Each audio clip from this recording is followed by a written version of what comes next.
not going to comment on any of this stuff until this took place. Watch what she says. The entire internet has reacted to this. Here's Brittney Griner. They're playing against the Indiana Fever, and look what she's saying. Go ahead, Rob. Or the ticky-tack fouls that we were talking about earlier today. Well, that pretty much sounds like trash. If you want fans, if you want your league to grow, act like a professional, okay? The league already started underwater, and instead of fixing it, they're just poking more holes in the boat. And think about it, Brittney Griner talking all that trash. We traded the Merchant of Death for your ass, and you're out there talking. Vincent Oshana, co-host on Patrick Bet-David's show, just unleashed a brutal takedown of Brittney Griner for her racist attack on Caitlin Clark, and the clip is blowing up online. PBD's team didn't hold back, ripping into Griner's vile behavior and exposing the WNBA's staggering hypocrisy. This scorching indictment says out loud what everyone's been thinking but too afraid to say. Did the league really swap the Merchant of Death for a player who spits racial slurs at America's biggest basketball star? If you want fans, if you want your league to grow, act like a professional, okay? The league already started underwater, and instead of fixing it, they're just poking more holes in the boat. And think about it, Brittney Griner talking all that trash. We traded the Merchant of Death for your ass, and you're out there talking. Vincent Oshana from the Patrick Bet-David podcast just dropped a much-needed truth bomb on Brittney Griner, and honestly, it was long overdue. Someone with a real platform finally had the guts to say what millions of Americans have been thinking. The PBD crew didn't sugarcoat a thing when they called out Griner's racially charged attack on Caitlin Clark, and their response hit harder than anything the WNBA's said so far. This isn't just about one ugly moment, it's about a league that's completely lost its moral compass. The WNBA has built an environment where going after your own biggest star isn't just tolerated, it's practically celebrated. Here's what went down. Griner was caught on video after fouling out in a game against Caitlin Clark's Indiana Fever, and it looked like she hurled a nasty comment calling Clark trash and tagging on white girl as an insult. That one moment exposed a much deeper issue, and it's time people stop pretending it's okay. Or the ticky-tack fouls that we were talking about earlier today. Let's not sugarcoat it. If Caitlin Clark had said anything even close to what Brittney Griner did, especially about a black player, her career would be in flames. She'd be suspended immediately, hit with a massive fine, shoved into mandatory sensitivity training, and forced to issue a laundry list of public apologies. But when Griner throws out racially charged insults at Clark, crickets. Not a word from the WNBA front office. The hypocrisy is so blatant, it's an insult to anyone with a shred of common sense. With Brittney Griner, right? And then the other quote, Rob, then I'm going to wrap this up and then I'm going to go to Adam. Put the quote of Brittney Griner, what she said about the NBA. This is so funny how all this stuff works out, right? She says, this is from Brittney. Every time we play her, there's this commotion, like this loud rumbling from the stands. Turns out it's people, thousands of them, just sitting there, watching on purpose. This is where Vincent Oshana stepped up and said what everyone else was too afraid to say. During the podcast, he completely exposed Brittney Griner's hypocrisy and called out the WNBA's twisted priorities. He highlighted just how insane this entire situation really is. Think about it. Griner was literally swapped for a Russian arms dealer, nicknamed the Merchant of Death, and now she's the one throwing out racially charged insults toward the only player actually shining a spotlight on the league. The irony couldn't be more ridiculous. Brittney Griner voiced frustration in a recent interview, claiming that Caitlin Clark is ruining what used to make the WNBA great. Wait for this. Empty stands? Tom, let me just... Go ahead, I'm so mad. WNBA games used to be a chill, quiet place. You could bring your laptop and relax, maybe even get a little work done. But now, it's like there's a large gathering of people watching us from the stands. Some of them are yelling crazy shit about what they're seeing, putting unfair pressure on us to score. Like we're... Oshana's takedown was sharp and unapologetic. He zeroed in on how Brittney Griner and players like Angel Reese carry themselves like the league owes them something, despite being millionaires living the dream of playing pro basketball. The level of entitlement is honestly unbelievable. These athletes are getting paid well to play the game they love, yet they still act like victims, simply because the biggest star in their league right now happens to be white. Are you I act like this. Okay, Rob, can you verify that this is what she said on the mom and pop WNBA model? That she's sick of the and then she says the whole thing is toxic. I saw a guy with his daughter in the crowd, both of them yelling, couldn't hear what they were saying exactly, but The Patrick Bet David team also brought up a hard truth the mainstream media refuses to touch. Caitlin Clark's failed attempt at playing the appeasement game. Remember when Clark made those awkward comments about white privilege and claimed it was her job to uplift black women? Oshana and the PBD crew didn't let that slide. They called it exactly what it was. The moment Clark lost the respect of a lot of people. And honestly, they weren't wrong. WNBA is never, ever, ever going to work and never make money. And this is exactly what Caitlin Clark gets for bending the knee. Do you guys remember when she said, when we lost all respect for her, when she said, I want to say I've earned every single thing, but as a white person, there is privilege. And the more we can elevate black women, this is going to be a beautiful thing. That's when it was all over. And Angel Reese and Brittney Griner, they walk around like the league owes them something. Even Ryan Clark's attitude as if, bro, where's the victimhood?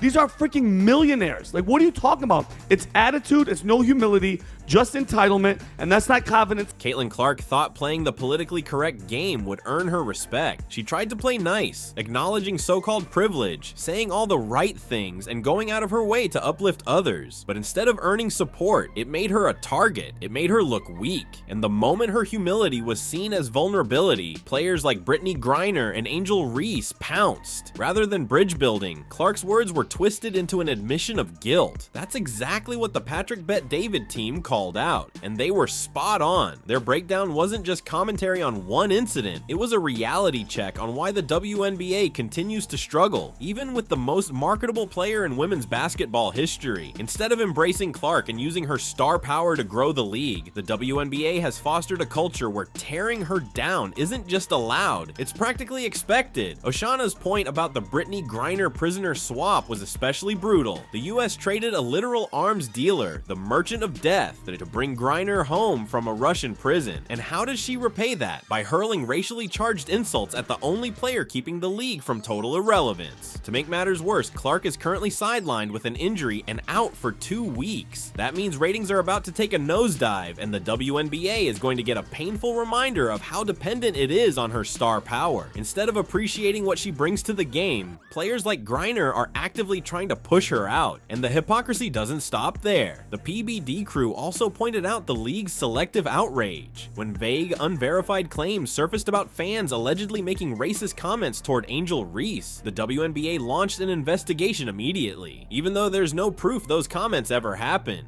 But when actual video shows Griner throwing racial insults at Clark, silence. The message is loud and clear. Racism only matters to the WNBA when it fits their narrative. This double standard has followed Clark from college to the pros. She's been fouled hard, poked in the eye by players like Dejanai Carrington, and targeted with dirty plays. She's taken criticism from fellow players for simply being popular. But when she or her coach speak up about the abuse, they're told to stay quiet and tough it out. The PBD team nailed the core problem. The WNBA can't succeed if its veteran stars resent the one person drawing fans in. That's not empowerment, it's self-destruction masquerading as activism. The league has convinced itself that lifting up Clark somehow pushes others down, when in reality, her success creates opportunity for everyone. Vincent Oshana made a key point about attitude and entitlement. Successful leagues understand they exist to entertain fans and tell great stories. The WNBA, on the other hand, acts like it's supposed to lecture the audience while delivering subpar basketball. That's not confidence, it's arrogance without results to back it up. The contrast to other pro leagues is staggering. NBA players might complain or argue, but they don't go out of their way to attack the league's biggest stars. LeBron James doesn't spend his time trashing Steph Curry. He knows Curry's success is good for the league, but in the WNBA, success is treated like a threat. If Clark wins, it's seen as a loss for everyone else. That toxic, small-minded mindset is holding the league back, and PBD's prediction about viewership without Clark, it's already coming true. Ticket prices for games she's missing have plummeted, and TV ratings are expected to follow. The league is about to learn just how much it depends on the very player some of its own stars seem to hate. What makes Griner's comments even more outrageous is the context. She's been in the league for over a decade and has done almost nothing to grow its audience. The WNBA was struggling financially and playing in empty arenas long before Clark arrived. Yet Griner feels entitled to tear down the one athlete who's actually changing that narrative. The Patrick Bet-David team summed it up perfectly. This isn't just a WNBA problem. It's a snapshot of what's wrong with modern American culture. We now live in a world where the victim of racism gets blamed for not handling it better, while the person responsible faces zero consequences because they check the right identity boxes. It's a total inversion of morality, and it's destroying the very future of women's basketball. Vincent Oshana didn't mince words, and he didn't need to. Calling out Brittney Griner's racist remarks as disgusting was the kind of straight-up moral clarity this situation demanded. In a world where far too many people stay quiet about obvious racism, especially when it comes from certain identity groups, Oshana and the PBD team made it clear, wrong is wrong, no matter who says it or who it's aimed at. This moment isn't just about basketball, it's about a deeper issue infecting our culture. Identity politics has completely hijacked common sense. We're no longer celebrating greatness or performance. We're being told to filter everything through the lens of race and grievance. Caitlin Clark's real offense. It's not poor sportsmanship or arrogance. It's that she's dominant, popular, and white. That's it. The PBD crew made a powerful point. Clark needs to stop apologizing for who she is. Her efforts to play nice, acknowledging privilege, offering politically correct sound bites haven't protected her. They've just made her an even bigger target. You can't appease people who resent your very success. And let's be real about the economics. As Patrick Bet-David's team highlighted, the WNBA is hemorrhaging money, tens of millions every year. It's never been profitable. Then along comes Caitlin Clark, a generational talent, a ratings magnet, a ticket seller. Any smart business would protect that asset like gold. Instead, the league allows her to be publicly ridiculed, disrespected, and marginalized. That's not just bad leadership, it's professional malpractice. Oshana also hit the nail on the head when he pointed out how players like Griner and Angel Reese act as if the league owes them something. There's this entitlement, this belief that they deserve fame and praise just for showing up. But that's not how professional sports work. Attention is earned. Fans care about performance, storylines, and connection, not just identity boxes.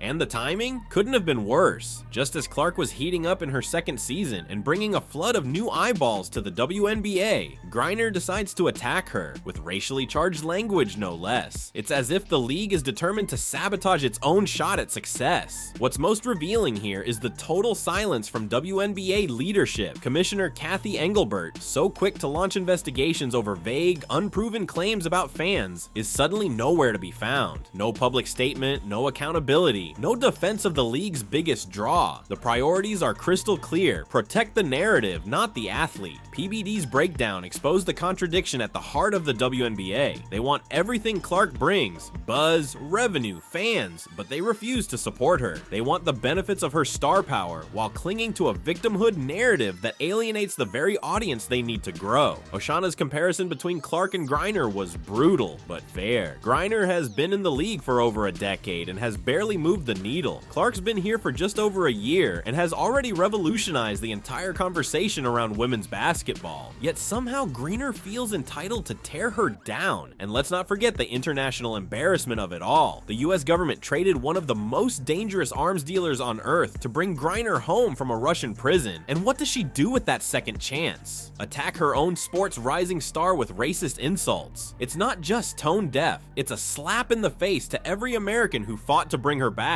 The bottom line? Vincent Oshana and the PBD team said what millions of fans were already thinking but were afraid to say out loud. Griner's attack on Caitlin Clark wasn't just offensive, it was inexcusable. And the WNBA's silence? It tells you everything you need to know about where their priorities lie. They care more about maintaining a woke image than backing the player who's keeping their league afloat, and that's why they'll keep losing money and fans. Until someone finally has the guts to lead with principle. Vincent Oshana and Patrick Bet-David's crew exposed the WNBA's double standards, and they did it with facts, clarity, and zero hesitation. This takedown was long overdue. What's your take on it all? Let me know in the comments, hit that like button, and subscribe if you're tired of the double standards and ready for real talk.